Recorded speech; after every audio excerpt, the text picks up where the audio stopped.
you ever wondered how AI actually talks? Most people assume it actually is perfect 100% of the time, but it is not the case. It uses a series of addition or other operations to make sure it gets a correct response. It uses several prefix values and several non-fixed values to achieve this, in a process known as backpropagation. Now, when most people think of AI, they think of simple chatbots like ChatGPT or Gemini. However, there are three main types of AI. First is the most common AI now, known as the neural networks. These transform responses into vectors and analyze data based on tokenization. The second main type is deterministic. Deterministic AIs are trained on a rule. The third main type are parsers. For example, if you typed into inquiry, what is 5 plus 5, the parser would strip away the what is and analyze 5 plus 5 and give you the result of 10.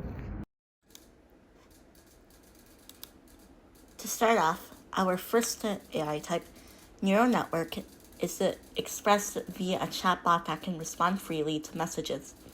In this case, this is Gemini. So, I'm going to enter in an inquiry. Hello, what is a random number times a random number? 167 multiplied by 32.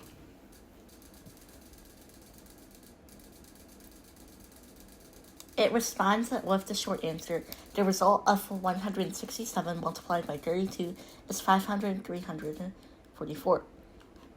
If we calculate it by entering it into the inbuilt calculator in the short box, we can see that this number is accurate.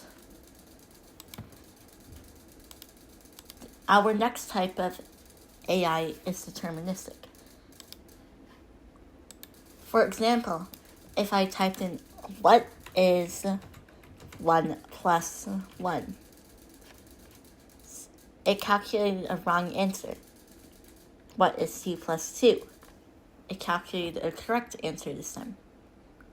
This is likely due to discrepancy, as the variables have already been prefixed 1. This is why neural networks are generally used more.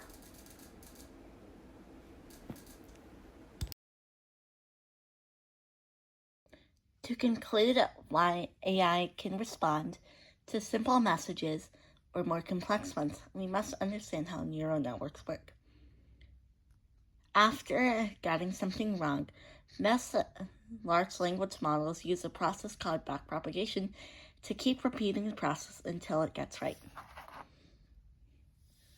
For a number 0.571, which will be our example number for the situation, the formula for backpropagation is the partial derivative of L with respect to the partial derivative of W, and the partial derivative of L with respect to the partial derivative of A, and so on.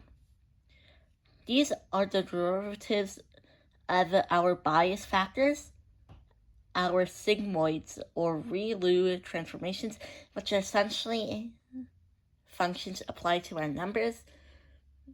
And after that, we can conclude that the final result is at 0.071. It's negative. Additionally, another prefix value we can consider is the learning rate.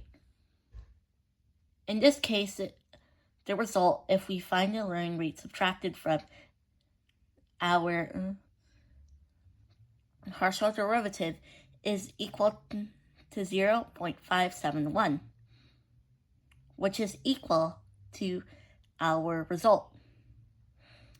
Thank you for watching. If you enjoyed, please subscribe.